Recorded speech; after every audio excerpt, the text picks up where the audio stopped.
পেটের জ্বালাই ভাই রাজনীতিতে আসে, বরঞ্চ রাজনীতিতে এসে আমার ক্ষতি হচ্ছে, লাভ হচ্ছে না।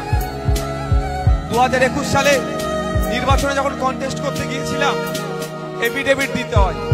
সেই এফিডেভিটে কত কেস আছে সেটা উল্লেখ করতে হয়। সেই সময় আমার মিল ছিল।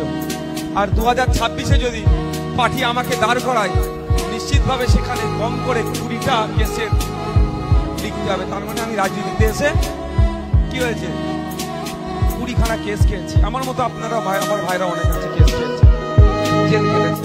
তাহলে যখন আমরা কেস খাচ্ছি, জেল খাচ্ছি, তাহলে এটাকে আমাকে সিরিয়াস করতে হবে না, কাজটাকে সিরিয়াস হিসাবে নিতে হবে কি হবে না?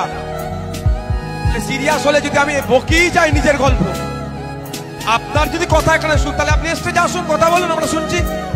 তাহলে স্টেজ থেকে যারা বক্তব্য দিচ্ছে তাদের কথাটা আপনাকে শুনতে হবে না, মগজে ঢুকাতে হবে না, বাস্তবে সেটা